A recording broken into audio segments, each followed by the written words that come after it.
It's time for our penultimate sportscast of 2009. This evening, we begin our recap of the top stories for the last 12 months. In part one this evening, Sean Fraser's success and Charles Whitaker's disappointment highlight the start of the sporting year.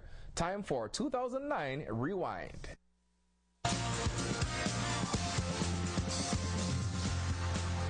It didn't take long for Cayman to dominate a sporting event in 2009. The Stingrays under-11 football team conquering the Kick It 3-on-3 tournament in Orlando. The White Sox came for their annual baseball camp at the Field of Dreams, this time with mascot in tow. I haven't stopped now and think about how I'm going to rebuild, how I'm going to regroup. Charles Whitaker reacts to the cancellation of his world title fight in February. Where the hell do I go from here? A lack of funds forcing government to withdraw its support. We're simply not in a position to do it right now. Success for Honduras in the first ever Indoor World Cup at Kings. Cayman International School and Truth for Youth cleaning up the primary school football titles, while Elite won the first major football crown of the year, dropping Scholars International in the knockout finals.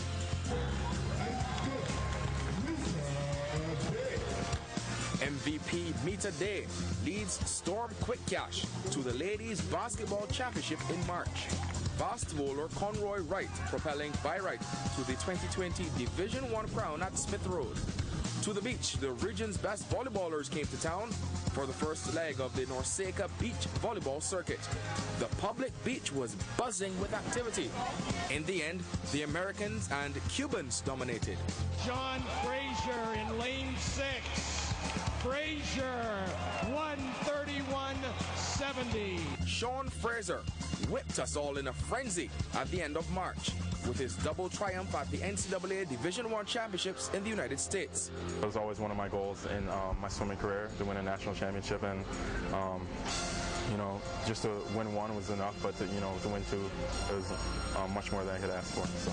Cayman's top swimmer rewriting the history books for the University of Florida in the 200 meters butterfly and freestyle events. All the effort and hard work, dedication has paid off for him. Next step, Olympic glory. Fraser's efforts inspired Lara Butler and Seiji Groom to carif gold in Aruba, while sprinter Chantal Morrison picked up bronze on the track in St. Lucia.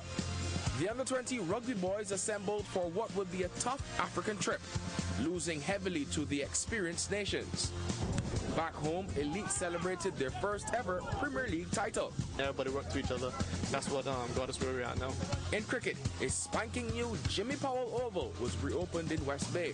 Rounding out the month of April, Jim Courier continued his love affair with Cayman, successfully defending his Legends tennis title at the Ritz-Carlton courts. Defending a title sometimes can be a little bit trickier than winning one. Plans to bring some other big names in 2010 are in the works. Stay tuned for part 2 tomorrow. Moving over to some boxing news, Manny Pacquiao and Floyd Mayweather Jr. have been ordered to submit to urine tests within 48 hours by the Nevada State Athletic Commission.